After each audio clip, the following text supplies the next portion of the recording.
It all started with little things, almost imperceptible at first. Sarah, a talented graphic designer who had been living alone in her cozy apartment for 3 years, began to notice subtle changes in her environment. It was the kind of place she had always dreamed of, a top-floor unit in a charming old building with creaky wooden floors and large windows that let in plenty of natural light. Her apartment was her sanctuary, filled with personal touches and carefully curated decor. But lately something felt off. At first, it was just a book. One morning, Sarah noticed that the novel she had been reading before bed had moved from her nightstand to the living room coffee table. She shrugged it off, assuming she had forgotten moving it herself. Then, a few days later, she found her favorite coffee mug on the kitchen counter, even though she distinctly remembered washing it and putting it away the night before. Each time, she rationalized it. Maybe she was more forgetful than she realized. Maybe stress from work was making her scatterbrained. But the incidents kept piling up. A set of keys that she always left in the bowl by the door would sometimes be found on the kitchen counter. Her makeup brushes, meticulously arranged on her vanity, seemed to shuffle positions overnight. A framed photograph of her family, which she kept on her bookshelf, was tilted at a slight angle, as if someone had picked it up and then hastily put it back. Sarah's unease grew with each new anomaly. She began to double-check everything, making mental notes of where she left her belongings. She started to feel like she was losing her mind. Every day after work, she would come home and anxiously inspect her apartment, looking for signs of further disturbances. Each night she lay in bed, straining to hear any unfamiliar sounds in the dark, her heart pounding with every creak and groan of the old building. Her friends noticed her increasing anxiety and urged her to take a break, to relax. "It's probably just stress," they said. "You're overworked. Maybe you need a vacation." But Sarah couldn't shake the feeling that something was seriously wrong. She felt watched, as if there were eyes on her at all times, observing her every move. One particularly unnerving evening, Sarah returned home from a late night at the office. She had stayed late to finish a project, and the building was eerily quiet when she finally unlocked her apartment door. The moment she stepped inside, she felt it, a palpable sense of wrongness, a heavy presence that made her skin crawl. She quickly checked all the rooms, her heart pounding in her chest. Everything seemed in order, but the feeling of being watched was stronger than ever. Unable to sleep, she sat in her living room with all the lights on, clutching a cup of tea that had long since gone cold. She stared at the shadows flickering on the walls, feeling more alone and vulnerable than ever before. It was in that moment, with the cold realization washing over her, that she decided she needed to take action. Something was happening in her apartment, something she couldn't explain, and she needed to find out what it was before it drove her completely mad. Determined to uncover the source of the disturbances, Sarah decided to install hidden cameras throughout her apartment. She spent an entire weekend meticulously placing small, inconspicuous cameras in strategic locations. One in the living room, another in the kitchen, one in her bedroom, and the last one in the hallway leading to the front door. She hoped that if there was indeed an intruder, the cameras would capture them in the act. The first few days after installing the cameras were uneventful. Sarah reviewed the footage each night, feeling a mix of relief and frustration when she found nothing out of the ordinary. But the unsettling feeling of being watched persisted, gnawing at the edges of her sanity. She became hyper-aware of her surroundings, jumping at every small noise and constantly glancing over her shoulder. One evening, after a particularly grueling day at work, Sarah sat down with her laptop to review the latest footage. She fast-forwarded through hours of seemingly mundane recordings, her eyes growing heavy with fatigue. Just as she was about to give up for the night, something caught her eye. She rewound the footage and pressed play, her heart beginning to race. In the dim light of the living room, a shadowy figure emerged from the hallway. The figure moved slowly and deliberately, as if trying to avoid making any noise. Sarah's breath caught in her throat as she watched the intruder walk into her kitchen and open the refrigerator. The figure's back was to the camera, but it was clear that this was no random burglar. They seemed familiar, the way they moved, the way they navigated her apartment without hesitation. The figure took a drink from the fridge, then walked back into the hallway and disappeared out of view. Sarah rewound the footage again, watching the figure's movements over and over. The realization hit her like a punch to the gut. The intruder was her ex-boyfriend, Mark. Mark and Sarah had broken up nearly a year ago. The relationship had been tumultuous, marked by his possessiveness and increasingly erratic behavior. After their breakup, Sarah had changed the locks and taken measures to ensure he couldn't contact her. She thought she had seen the last of him. But now, it seemed, he had found a way back into her life. Her mind raced with questions. How long had he been in her apartment? How had he managed to get in? And more importantly, what did he want? The fear that had been gnawing at her now transformed into a cold, hard resolve. She needed to get him out of her apartment, but she had to be careful. Mark was unpredictable, and she didn't know what he was capable of. Sarah knew she couldn't handle this on her own. She needed evidence, something concrete she could take to the police.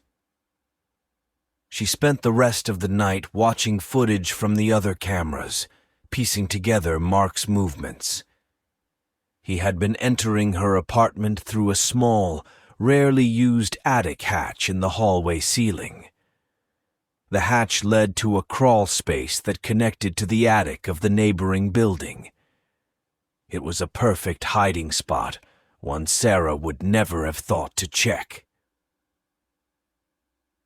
The next morning, armed with the footage, Sarah went to the police. She met with Officer Daniels, a kind but skeptical officer who listened patiently as she explained her situation. She showed him the footage, her hands trembling as she fast-forwarded to the moment Mark appeared on screen. Daniel's expression changed from skepticism to concern as he watched. "We'll take care of this, Ms. Harper," he assured her. "We'll send officers to your apartment to apprehend him. In the meantime, you should stay somewhere safe." Relief washed over Sarah, but it was tinged with lingering fear. She decided to stay with her friend Lisa, who welcomed her with open arms. As Sarah packed a bag, she couldn't shake the feeling that Mark was watching her, even now. She hurried to leave, glancing nervously at the attic hatch as she locked the door behind her. Sarah felt a mix of relief and anxiety as she left her apartment to stay with Lisa. She was grateful for Lisa's support, but couldn't shake the eerie sensation of being watched, even as she packed her things. The attic hatch loomed in her mind, a sinister reminder of Mark's invasion of her personal space. She double-checked the locks and left her apartment, hoping that the police would handle everything quickly. Meanwhile, Officer Daniels and his team arrived at Sarah's apartment. They approached with caution, aware of the potential danger Mark posed. The officers conducted a thorough search, starting with the main rooms and then moving to the hallway. When they reached the attic hatch, Daniels gestured for two of his colleagues to cover him as he carefully pulled it down. The hatch creaked open, revealing a dark, narrow space. Flashlights in hand, the officers climbed into the attic. The air was thick with dust, and cobwebs hung from the rafters. As they moved deeper into the space, they found clear signs of habitation: a sleeping bag, empty food containers, and personal items that confirmed Mark had been living there for some time. Among the items was a small notebook, which Daniels picked up and flipped through. It was filled with disturbing entries detailing Mark's obsessive thoughts about Sarah, his plans, and his movements within her apartment. The officers' flashlights illuminated a small makeshift living area where Mark had been hiding. Daniel signaled for his team to search the space thoroughly. Suddenly, a noise from the far corner of the attic drew their attention. Mark, realizing he had been discovered, attempted to flee. He darted through the attic, using the darkness and clutter to his advantage. The officers gave chase, but the cramped and cluttered environment made it difficult. Mark's familiarity with the attic allowed him to navigate it more quickly. He reached the edge of the attic and slipped through a small opening that led to the neighboring building's roof. By the time the officers reached the roof, Mark was gone, having disappeared into the night. Sarah, waiting anxiously at Lisa's apartment, received a call from Officer Daniels. His voice was steady but tinged with frustration as he explained what had happened. They had found Mark's hideout, but he had managed to escape. Daniels assured her that the police would increase patrols in her neighborhood and keep a close watch on her apartment. He urged her to stay with Lisa for the time being and promised that they would do everything possible to apprehend Mark. Hearing this, Sarah felt a wave of dread wash over her. Knowing that Mark had been so close and had slipped through the police's fingers left her feeling vulnerable and exposed. Lisa tried to comfort her, but the reality of the situation was inescapable. Mark was still out there, and Sarah couldn't predict what he might do next. Over the next few days, Sarah and Lisa took extra precautions.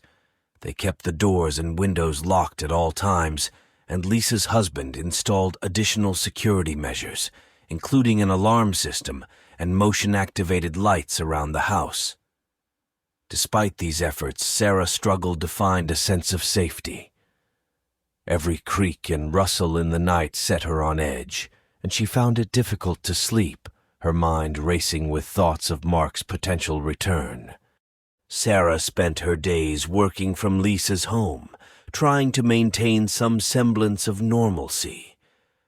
But her thoughts frequently drifted back to the attic, to the notebook filled with Mark's disturbing entries. She wondered how long he had been watching her, how many times he had slipped into her apartment without her noticing. The violation of her privacy was profound, and the psychological toll was immense. Lisa did her best to keep Sarah's spirits up, planning activities to distract her and offering a constant presence of support.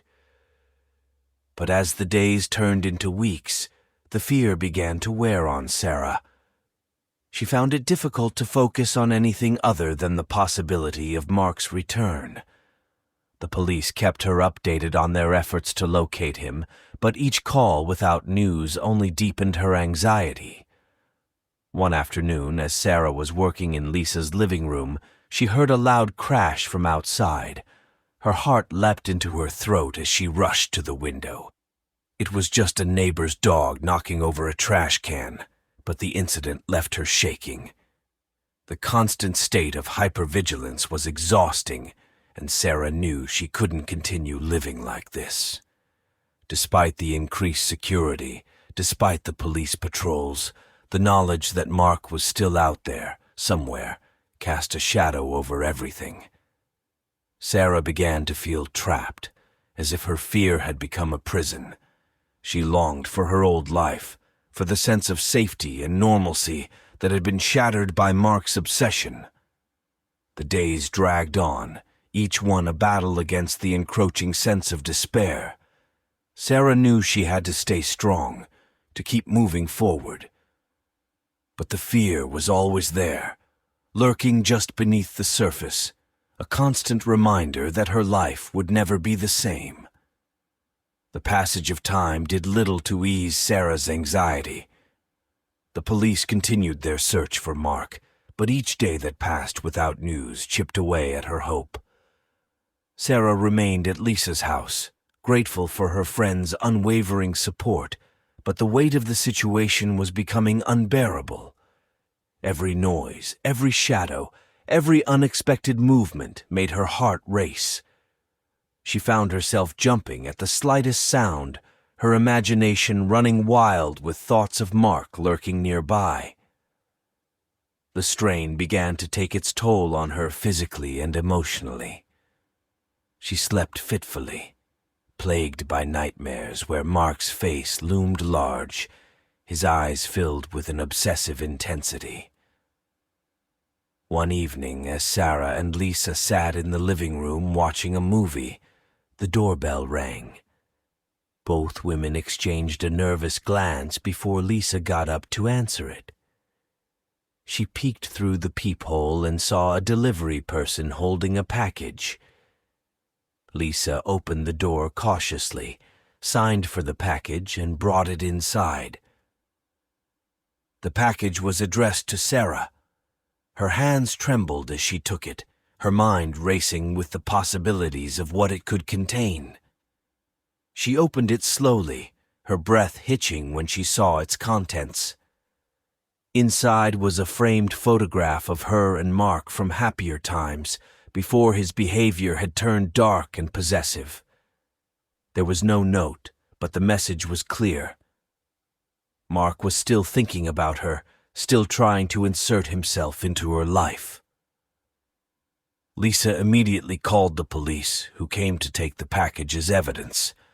Officer Daniels reassured Sarah that they were doing everything possible to find Mark, but Sarah couldn't shake the feeling that he was always one step ahead. The realization that he knew where she was staying left her feeling more exposed than ever. Days turned into weeks, and the sense of foreboding only grew. Sarah tried to maintain some semblance of normalcy, but the constant fear was a heavy burden.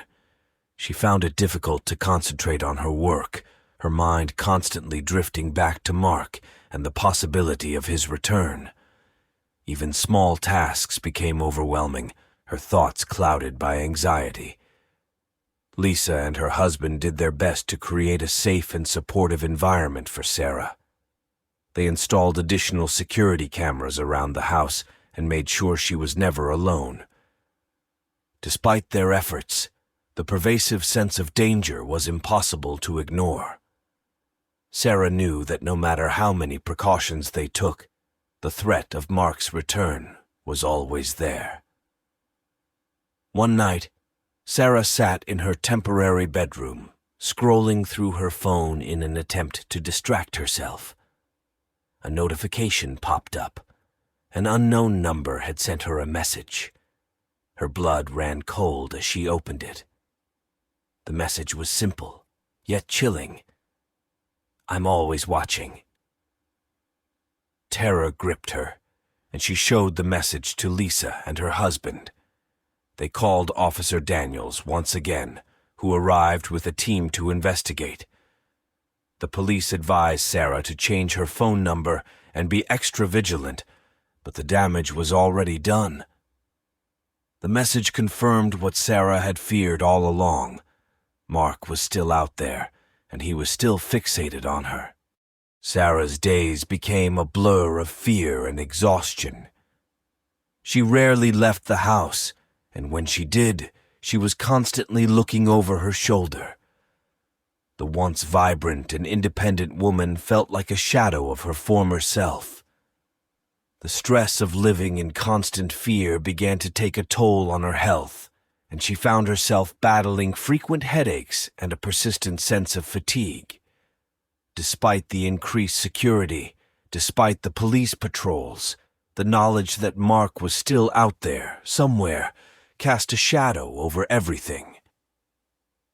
Sarah began to feel trapped, as if her fear had become a prison. She longed for her old life, for the sense of safety and normalcy that had been shattered by Mark's obsession.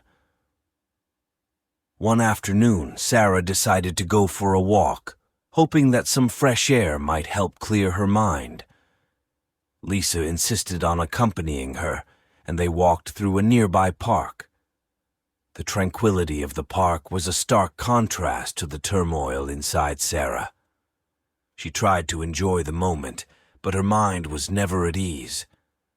As they walked, Sarah couldn't shake the feeling that they were being watched. Her eyes scanned the park, looking for any sign of Mark.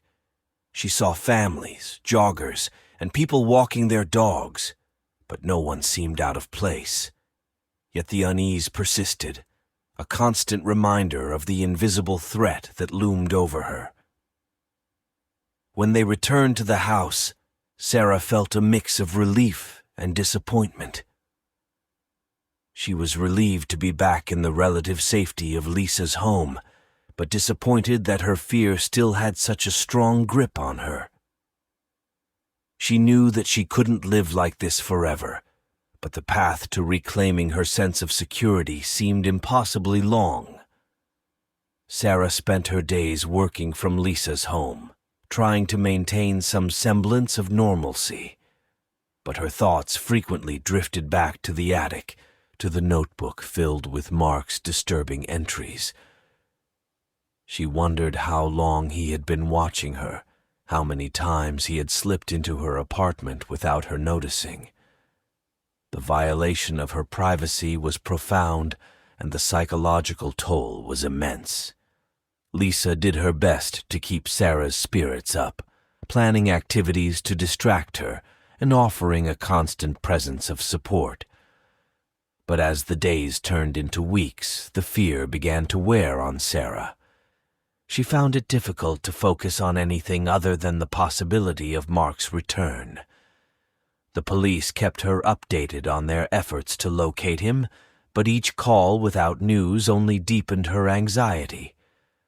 One afternoon, as Sarah was working in Lisa's living room, she heard a loud crash from outside. Her heart leaped into her throat as she rushed to the window. It was just a neighbor's dog knocking over a trash can, but the incident left her shaking. The constant state of hypervigilance was exhausting, and Sarah knew she couldn't continue living like this. Despite the increased security, despite the police patrols, the knowledge that Mark was still out there, somewhere, cast a shadow over everything. Sarah began to feel trapped, as if her fear had become a prison. She longed for her old life, for the sense of safety and normalcy that had been shattered by Mark's obsession. The days dragged on, each one a battle against the encroaching sense of despair.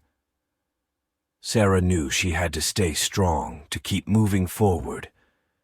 But the fear was always there, lurking just beneath the surface, a constant reminder that her life would never be the same. The once vibrant, independent woman was now a prisoner of her own fear, constantly looking over her shoulder, waiting for the moment when Mark would reappear and shatter her fragile sense of security once and for all. As the days turned into months, Sarah's life settled into a fragile routine of cautious steps and guarded moments. The police continued their search for Mark, but their updates grew less frequent, and the trail grew colder. Sarah remained at Lisa's house, surrounded by supportive friends, but the fear that had taken root in her heart was a constant presence, impossible to ignore. Sarah's new life was a patchwork of small, careful routines designed to keep her safe. She took short walks during daylight, always accompanied by Lisa or another friend. She kept her phone close with emergency contacts on speed dial. The house was equipped with the latest security systems, and every window and door was checked and double-checked each night. One evening, Sarah and Lisa decided to watch a movie to take their minds off the constant anxiety. They chose a light-hearted comedy, hoping for a brief escape from the tension that had become a part of their daily lives. For a while, Sarah managed to laugh and relax, but the sound of footsteps outside the house shattered the temporary peace. Both women froze, their eyes darting toward the front door. Lisa grabbed her phone and called the police while Sarah checked the security cameras on her laptop. The cameras showed nothing unusual, just the empty front yard bathed in the soft glow of the porch light. But the sound had been real, a stark reminder that the danger was always near. The police arrived quickly, searching the property thoroughly but finding no signs of an intruder.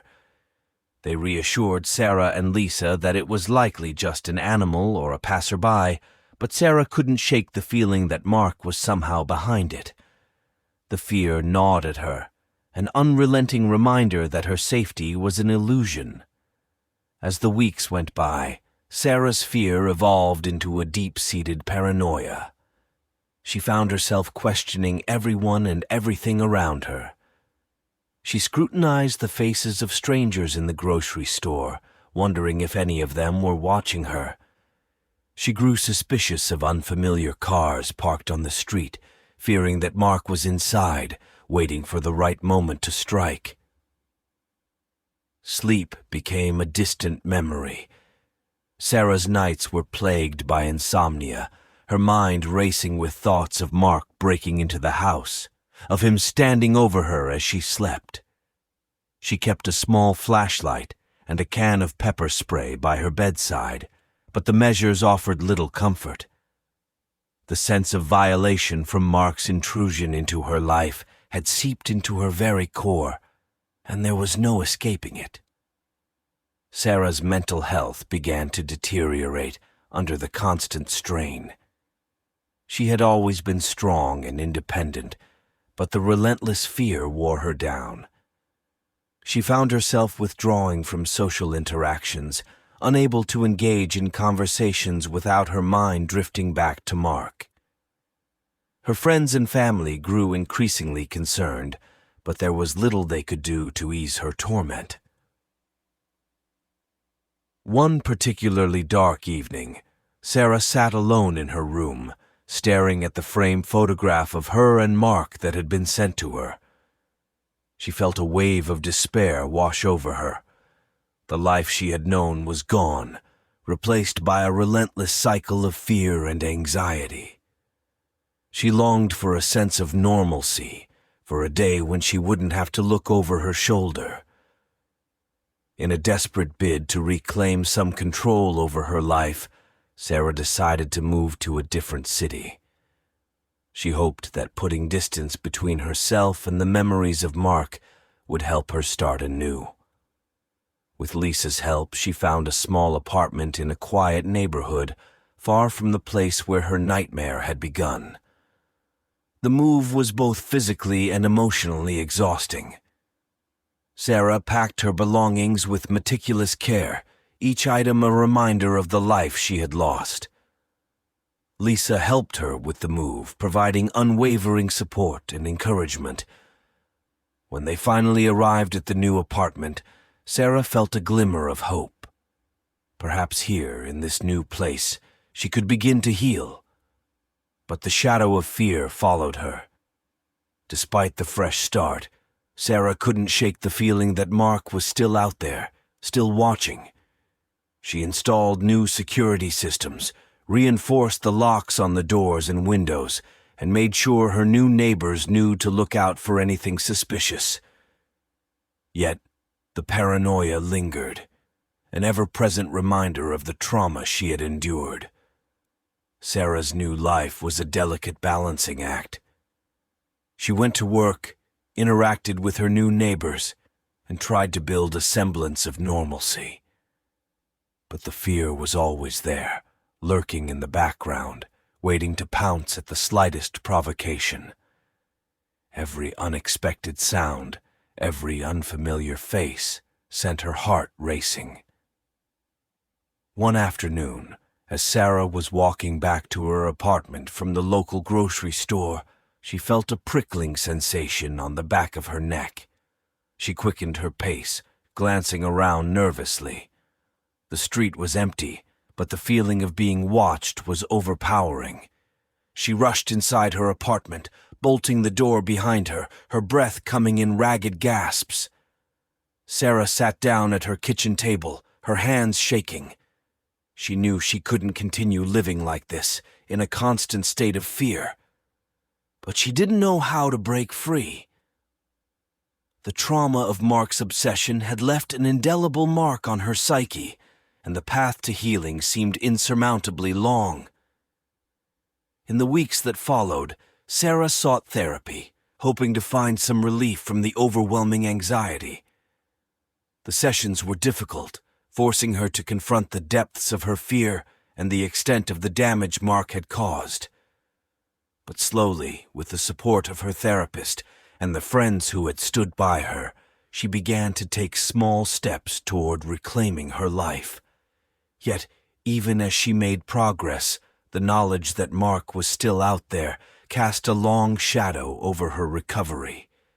She knew that true peace might never be attainable, that the fear would always be a part of her. But she also knew that she had to keep fighting, to keep moving forward, one day at a time. Sarah's journey was far from over, and the road ahead was fraught with challenges. But she was determined to regain control of her life, to find a way to live without the constant fear that had consumed her. The specter of Mark's obsession would always be there, a haunting reminder of the past. But Sarah refused to let it define her future.